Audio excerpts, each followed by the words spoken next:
The prophecy. Mark 14, verses 1 through 21. It was 2 days before the Passover and the festival of unleavened bread. The chief priests and the scribes were looking for a way to arrest Jesus by stealth and kill him. For they said, "Not during the festival, or there may be a riot among the people," while he was at Bethany in the house of Simon the leper. As he sat at the table, a woman came with an alabaster jar of very costly ointment of nard, and she broke open the jar and poured the ointment on his head. But some there who said to one another in anger, "Why was the ointment wasted in this way? For this ointment could have been sold for more than 300 denarii, and the money given to the poor." And they scolded her. But Jesus said, "Let her alone. Why do you trouble her? She has performed a good service for me. For you always have the poor with you, and you can show kindness to them whenever you wish, but you will not always have me. She has done what she could. She has anointed my body beforehand its burial.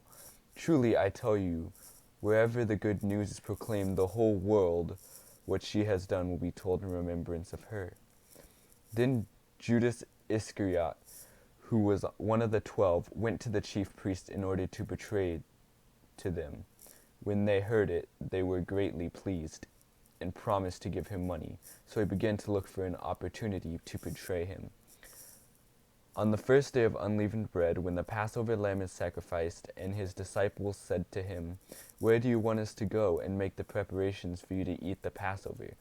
He sent 2 of his disciples, saying to them, "Go into the city, and a man carrying a jar of water will meet you. Follow him, and where he enters, say to the owner of the house, 'The teacher asked, where is my guest room, where I may eat the Passover with my disciples?' He will show you a large room upstairs, furnished and ready. Make preparations for us there." So the disciples set out and went to the city, and found everything as he told them, and they prepared the Passover meal. When it was evening, he came with the 12, and when they had taken their place and were eating, Jesus said, "Truly I tell you, one of them will betray me, one who is eating with me." They began to be distressed, and to say to him one after another, "Sure not I, sure not I."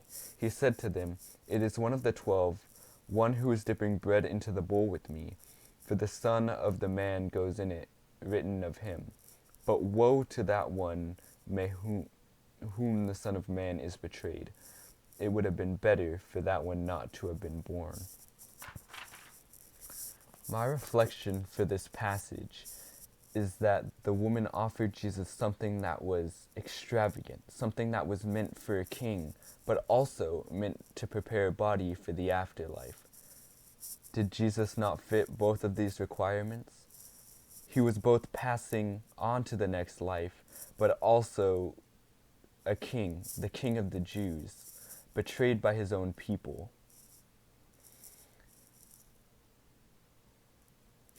The man gripes when she's offering to put the stuff on him, the nard.